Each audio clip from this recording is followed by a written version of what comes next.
Hello, good morning all of you. I am Suraj Prakash Suraj और मैं अभी आपको क्लास 8 के साइंस का पहला एक्सरसाइज जिसका नाम है फूड प्रोडक्शन या फिर उसका नाम है क्रॉप प्रोडक्शन। बहुत सारे बुक्स में होता क्या है कि बहुत सारे बुक में इसका नाम होता है फूड प्रोडक्शन और बहुत सारे बुक में इसका नाम होता है क्रॉप प्रोडक्शन, जो कि आता है एग्रीकल्चर के अंतर्गत। मैं अभी इसी को आप लोगों को बताने जा रहा हूँ। मैं सबसे पहले आप सभी से एक रिक्वेस्ट करता हूँ कि जो भी बच्चे अभी इस वीडियो को देख के पढ़ रहे हैं, कृपया करके अपने साथ एक नोटबुक एक पेन ले ले, ताकि मैं जो भी बताऊं बोर्ड पे आप उसको अपने साथ अपने कॉपी पर आराम से लिख सकें और इस वीडियो का और इस लेसन को अच्छे तरीके से स्टडी कर सकें। साथ में एक रिक्वेस्ट और है, किसी चीज़ को समझने के लिए उसको ध्यान से देखना बहुत ज़्यादा ज़रूरी होता है। अगर आप किसी चीज़ को सीखना चाहते हैं तो आपको पूरा 100% आपको वहीं पे दिमाग को अपना रखना होगा, कंसंट्रेट करके। तो आप वीडियो को अच्छे तरीके से देखें, एक एक टॉपिक को देखें और मैं आपको एक एक चीज़ धीरे धीरे बताने वाला हूँ। तो चलिए फूड प्रोडक्शन, आइए शुरू करते हैं हम लोग फूड प्रोडक्शन और क्रॉप प्रोडक्शन नामक लेसन को। तो सबसे पहला टॉपिक जो इसमें है वो है what do you mean by farming. सबसे पहले कि खेती क्या होता है, what do you mean by farming. तो फार्मिंग होता क्या है पहले मैं बता दूं आपको। किसी एक खेत में आप फसल को जो बोते हैं और वो फसल प्लांट्स को जो आप बोते हैं और फसल आपका अच्छे तरीके से होता है, उसी को हम लोग कहते हैं खेती। कहने का मतलब है द कल्टीवेशन ऑफ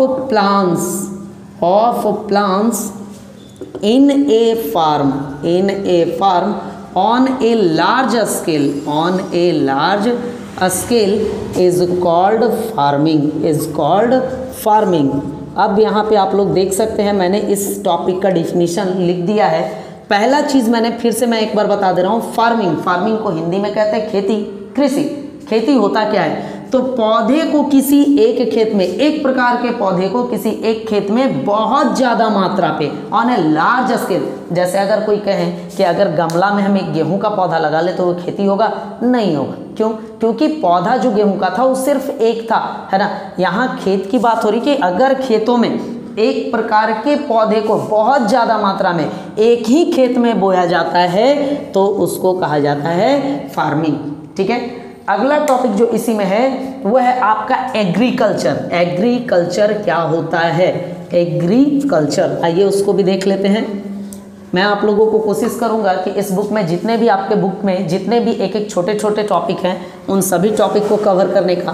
तो अगला टॉपिक है आपका एग्रीकल्चर। अगर आप लोगों को ऐसा लग रहा हो कि बहुत जल्दी पढ़ाया जा रहा है तो आप लोग लिखने के दौरान वीडियो को रोक लें और रोकने के बाद आप लोग आराम से देख सकते हैं। चलिए इसके बारे में बात करते हैं। Agriculture is a branch of science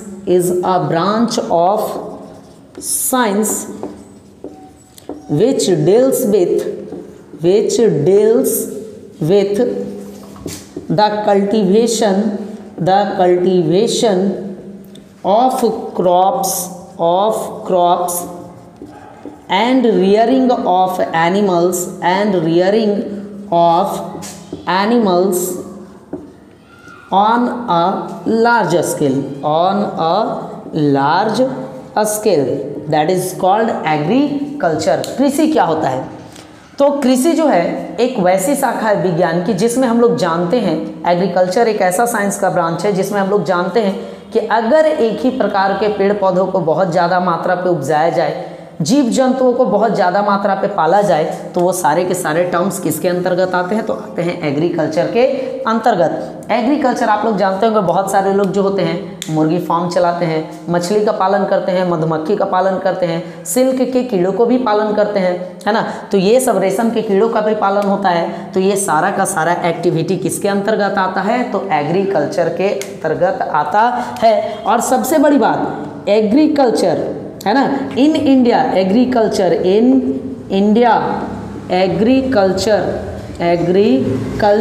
is the largest occupation in India agriculture is the largest occupation। Bharat में कृषि जो है सबसे बड़ा व्यवसाय है। In India agriculture is the largest occupation, Bharat में ये सबसे बड़ा व्यवसाय है। तो मैं उम्मीद करता हूँ आपको दो टॉपिक अभी मैंने बताया, एक मैंने आपको बताया फार्मिंग और दूसरा मैंने बताया एग्रीकल्चर। चलिए इसके बाद मैं आता हूँ, एक टॉपिक है क्रॉप क्या होता है, फसल क्या होता है, फसल है ना। तो फसल के बारे में हम लोग जान लेते हैं कि क्रॉप क्या होता है। मैं आपसे पहले भी कह चुका हूं कि इस एक्सरसाइज के जितने भी टॉपिक होंगे, चाहे वो टॉपिक छोटा हो चाहे वो टॉपिक बड़ा हो, मैं आपको सारे के सारे टॉपिक्स को कवर करूंगा, है ना। चलिए तो इसको देख लेते हैं। इसका डिफिनीशन है the same kind of a plant grown and cultivated on a large scale in a field is called crop। अब देखिए क्या है, same kind of A plant, यहां पर ध्यान देना है, same kind of A plant. जैसे अगर हम लोग खेती करना चाहते हैं वीट का, तो ऐसा नहीं कि खेत में एक पौधा लगा दिए वीट का, दूसरा पौधा लगा दिए हम लोग राइस का, दूसरा पौधा लगा दिए मस्टर्ड का, दूसरा पौधा लगा दिए पी का, ऐसा नहीं होता है। खेतों में किसी एक फसल को बहुत ज़्यादा मात्रा में, एक ही प्रकार के फसल को बहुत ज़्यादा मात्रा में लगाने पर उसको कल्टीवेट करने का मतलब है कि पौधे को जो भी न्यूट्रिएंट्स चाहिए वो मिट्टी से मिलेगा, या फिर आप आर्टिफिशियली फर्टिलाइज़र वगैरह डालिएगा, मैन्योर डालिएगा, इन सभी चीज़ों को भी ध्यान में रखना होता है। तो कल्टीवेटेड कहने का मतलब है पौधे को, बीज को बोना, पौधा जब बड़ा हो सिंचाई करना, पौधे को नियत समय पे काटना, ये सारे चीज़ एग्रीकल्चर के अंतर्गत आते हैं। तो एक ही प्रकार के पौधे को बहुत ज़्यादा मात्रा में एक ही खेत में, एक ही फील्ड में बोना, है ना, उसके साथ जितनी भी एक्टिविटी होता है करना, उस प्लांट को क्या कहा जाता है, क्रॉप कहा जाता है, जिसको हिंदी में हम लोग फसल भी कहते हैं। आप लोग इस डिफिनीशन को, जितने भी डिफिनीशन लिखते जा रहा हूँ मैं, आप उनको अपने कॉपी पे लिखते जाइए, वीडियो को रोक के, ताकि आप लोगों को पढ़ने में कोई दिक्कत ना हो। अगला जो टॉपिक है, प्रोड्यूस क्या होता है,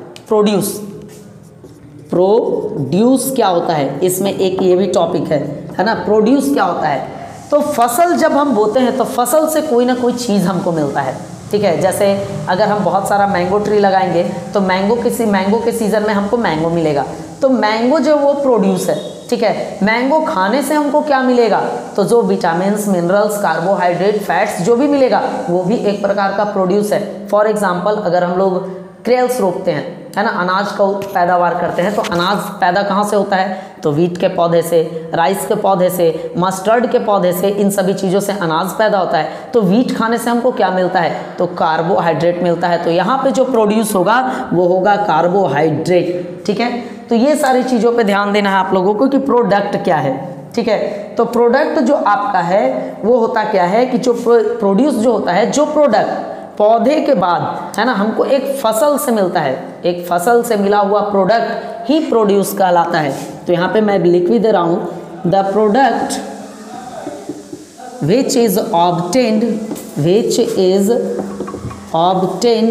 from A crop is called its produce. तो ये है आपका प्रोड्यूस, है ना। एक फसल से जो हमको चीज़ मिलता है, उस जो प्रोडक्ट मिलता है, उसको हम लोग क्या कहते हैं, प्रोड्यूस कहते हैं। मैं उम्मीद करता हूँ आप लोगों को डिफिनीशन समझ में आ रहे होंगे। तो ये रहा प्रोड्यूस। अब हम लोग जानते हैं कि भारत में जो खेती होती है, इन इंडिया एग्रीकल्चर जो हमारे यहाँ होता है, कृषि जो हमारे यहाँ होता है, वो कृषि होता है सीजन के मुताबिक पे, ट्रेडिशन के अनुसार हमारे यहाँ चलते आ रहा है कि मानसून में भैया रोपेंगे हम लोग क्या, तो राइस, है ना। फिर आपको ठंडी के दिन में हम लोग बोएंगे क्या, तो गेहूँ। तो इन सभी चीज़ों पे भी हम लोगों को देखना होता है। तो चलिए अगला टॉपिक हम लोग देख लेते हैं कि क्लासिफिकेशन। अगला टॉपिक है classification of crops in India, ठीक है। तो there are mainly two types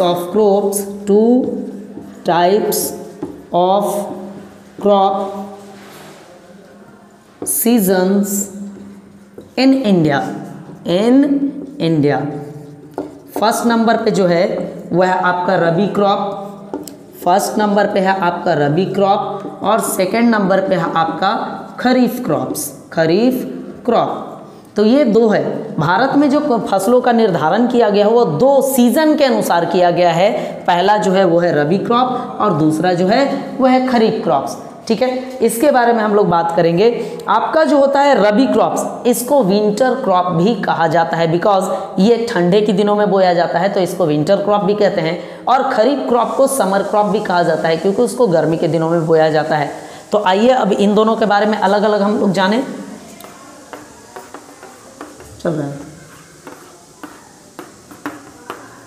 तो चलिए अब इसके बारे में देखते हैं कि रबी क्रॉप्स क्या होता है। रबी क्रॉप्स के बारे में जानते हैं। तो क्रॉप का कोई बेसिक डिफिनीशन नहीं होता, उसका डिफिनीशन होता क्या है कि वो कौन से महीने में बोया गया और कौन से महीने में काटा गया।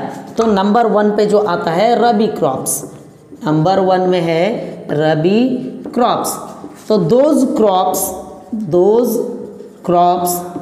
which are sown in the month of October, November and harvested in the month of March, April are called Rabi crops. Rabi crops are also known as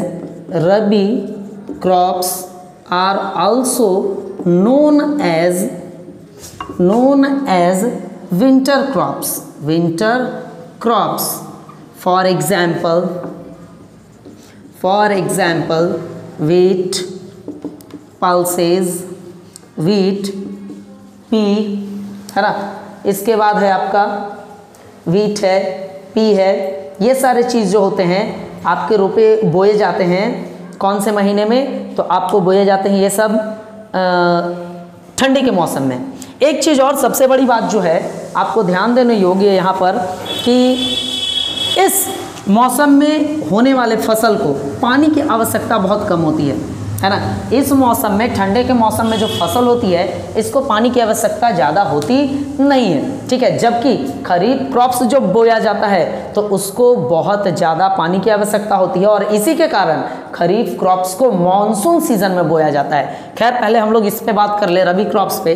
rabi crops है ना, रबी फसल जिसको हम लोग कहते हैं, ऐसे फसल जिनको बोना, सोन का मतलब याद रखेंगे बोना होता है, वैसे फसल जिसको बोया जाता है अक्टूबर नवंबर के महीने में और जिसको काट लिया जाता है मार्च अप्रैल के महीने में, वैसे क्रॉप्स को कहा जाता है रबी क्रॉप्स। और साथ में रबी क्रॉप्स को हम लोग विंटर क्रॉप्स भी कहते हैं। जैसे में एग्जाम्पल है आपका वीट, ग्राम, पी, ये सब जो है आपका रबी क्रॉप्स है। इसको बोया जाता है ठंडे के दिनों में और काट लिया जाता है मार्च अप्रैल के महीने में। इनको पानी की आवश्यकता बहुत कम होती है ना। रबी क्रॉप्स का जो रिक्वायरमेंट होता है वाटर का, वो आपके खरीफ क्रॉप्स के मुकाबले बहुत कम होता है।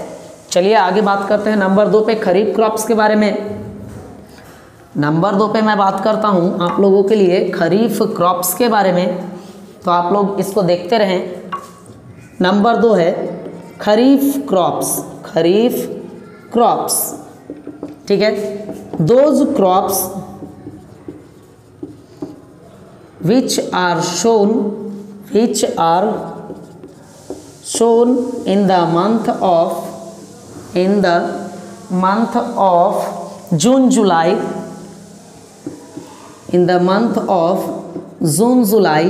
and harvested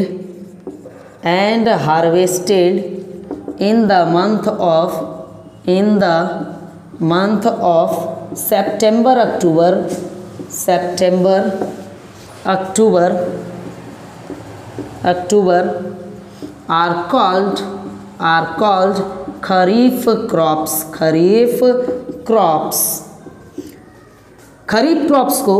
kharif crops are also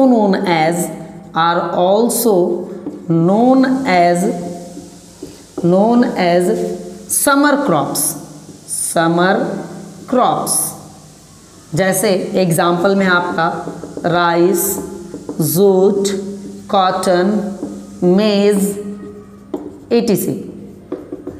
ठीक है, खरीफ क्रॉप्स के बारे में हम लोग जान लें कि वैसा फसल जो बोया जाता है जून जुलाई के महीने में और काट लिया जाता है सितंबर अक्टूबर के महीने में, वैसे फसल को हम लोग कहते हैं खरीफ क्रॉप्स। खरीफ क्रॉप्स को गर्मी के दिनों में बोने के कारण इसको समर क्रॉप्स भी कहा जाता है। जैसे उदाहरण के तौर पे देख ले, राइस है, जूट है, कॉटन है, एक्सेट्रा बहुत सारे हैं ऐसे ऐसे फसल। तो और एक चीज़ सबसे बड़ा जो बात है यहाँ पे ध्यान देना है कि खरीफ क्रॉप्स को बहुत ज़्यादा पानी की आवश्यकता होती है। Kharif crops require a lot of water. इसी के कारण due to this reason these crops are sown in monsoon season. ऐसे फसल जो होते हैं बोए जाते हैं मानसून के सीजन में। अब बात जो आती है आप लोगों को कुछ एग्रीकल्चरल इक्विपमेंट के बारे में जानने के लिए। एग्रीकल्चरल इक्विपमेंट के बारे में आप लोग कुछ जान लें, है ना। मैं थोड़े देर पे आपको बताता चलूँगा। मैं उम्मीद भी करूँगा कि आप लोगों को जो डिफिनेशन मैं लिख के दे रहा हूँ वो आप लोग लिख भी लेंगे। ठीक है, अब जो है कुछ एग्रीकल्चरल इक्विपमेंट होता है ना। इन सभी चीज़ों को हम लोगों को देखते हुए चलना है। एग्रीकल्चरल इक्विपमेंट के बारे में जानना है, मतलब कृषि में उपयोग में आने वाले औजार कौन कौन से होते हैं। तो हम लोग जानते हैं नॉर्मली, है ना, कि प्लॉ होता है, हो होता है, कल्टीवेटर होता है, हार्वेस्टर होता है, थ्रेसर होता है, विनोअर होता है, कंबाइनर होता है, मतलब बहुत सारे होते हैं, है ना। इसके बाद हम लोग जानेंगे एग्रीकल्चरल स्टेप के बारे में कि एग्रीकल्चरल स्टेप क्या होता है। ठीक है, तो सबसे पहले हम लोग जान लें एग्रीकल्चरल इक्विपमेंट के बारे में। एग्रीकल्चरल इक्विपमेंट के बारे में, एग्रीकल्चरल इक्विपमेंट के बारे में, इक्विपमेंट के बारे में। एग्रीकल्चरल इक्विपमेंट में सबसे पहला जो है उसका नंबर आता है प्लॉ का। इसके बाद बात आता है आपका लेवलर का, फिर बात आता है आपका हो का, फिर बात आता है आपका कल्टीवेटर का। इसके बाद जो आपकी बात आती है वो आती है सीड ड्रिल मशीन की, सीड ड्रिल मशीन की। इसके बाद बात आता है आपका हार्वेस्टर का, फिर आता है कंबाइन हार्वेस्टर का। तो इन सभी चीज़ों के बारे में अभी हमको जानना है, हमको सिर्फ इसके बारे में नॉलेज लेना है एग्रीकल्चरल इक्विपमेंट होता क्या है। ठीक है, हम नॉलेज लेंगे इन सभी सातों चीज़ का। 7 औजार हैं यहाँ पे लिखे हुए, एक मैंने छोड़ दिया थ्रेसर, सॉरी, थ्रेसर भी होता है, इसके बारे में भी हम लोग जानेंगे। अब हो गए 8। ये एग्रीकल्चरल इक्विपमेंट है जिसकी सहायता से खेती की जाती है।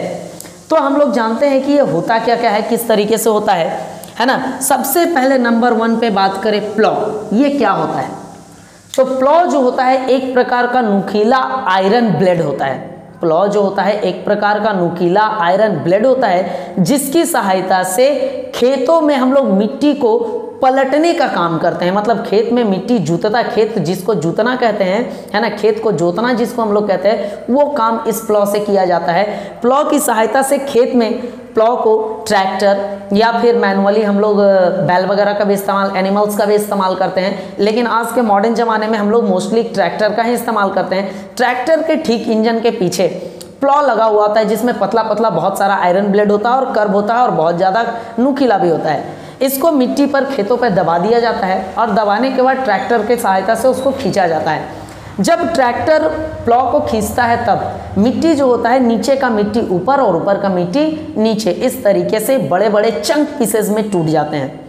उसके बाद इस्तेमाल किया जाता है लेवलर का।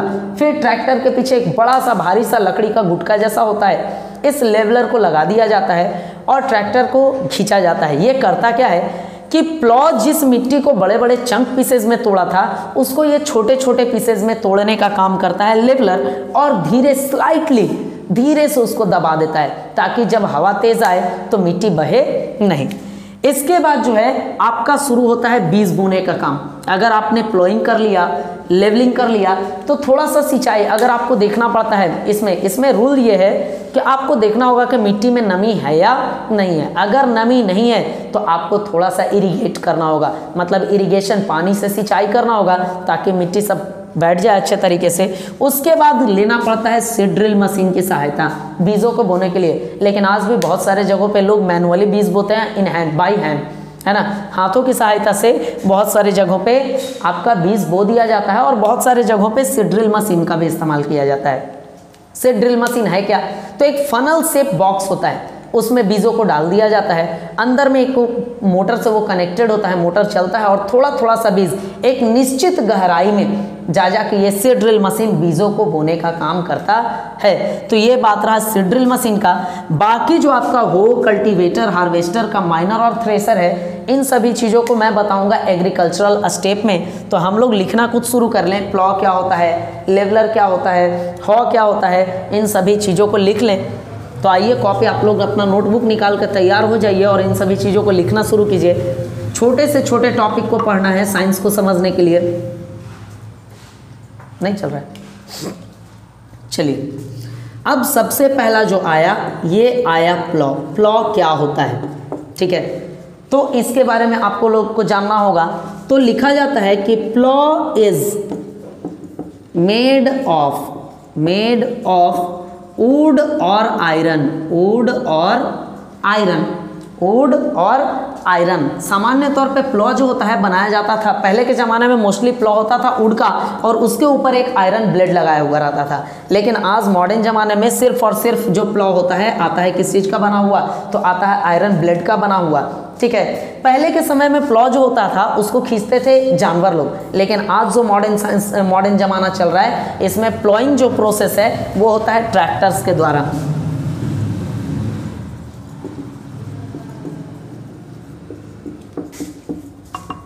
Plowing is driven by animals.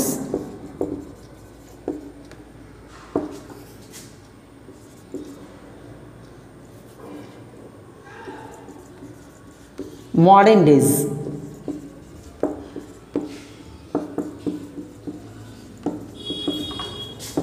Plowing is done by tractors. अब देखिए यहाँ पे क्या है, प्लॉ क्या था। पहले के समय में बनता था प्लॉ किस चीज़ से, तो लकड़ी और आयरन दोनों की सहायता से। पहले के समय में, आज से अगर हम 10 साल 20 साल 25 साल पहले चले जाएं, तो उस समय जो प्लॉ, हल, इसको हिंदी में बोलते हैं हल, हल जो बनता था वो बनता था लकड़ी का एक तिरछा, है ना, पिरामिड शेप का गुटका होता था, हल्का सा कर्व, और उस पर आयरन ब्लेड लगाया हुआ रहता था, ठीक है। लेकिन आज जो मॉडर्न डेज है, मॉडर्न डेज में होता क्या है कि डायरेक्ट इसको बनाया जाता है आयरन ब्लेड से। पहले के समय में ये जो प्लॉइंग प्रोसेस था वो करवाया जाता था एनिमल से, लेकिन आज के डेज में इसको करवाया जाता है ट्रैक्टर से। तो ये सारी बातें हैं आप लोगों को कि प्लॉइंग कैसे होता था। आज आप लोगों का फर्स्ट डे वीडियो क्लास है, ठीक है, तो मैं कोशिश करूँगा कल से और आपको टॉपिक देने का। हाँ, आज भर आप लोगों को इतने ही पर रोक दिया जाता है। मैं उम्मीद आप लोगों से एक रिक्वेस्ट करता हूँ कि आप लोग वीडियो को अगर अच्छे तरीके से समझना है, इस साइंस के टॉपिक को, खास करके इस लेसन को, food production, crop production lesson को, तो मिनिमम 3 टाइम्स वीडियो को देखिए। तुरंत नहीं, 2 दिन 4 दिन आगे पीछे करके देखिए, लेकिन जब भी देखिए तो पूरा देखिए, है ना। और बेटर साउंड क्वालिटी के लिए आप लोग हेडफोन का प्रयोग जरूर करें। और यहाँ तक मैंने प्लॉ तक बताया है, कल जब मैं आऊँगा फिर से तो आपको इसके आगे के सारे टॉपिक्स को मैं बताऊँगा। Thank you.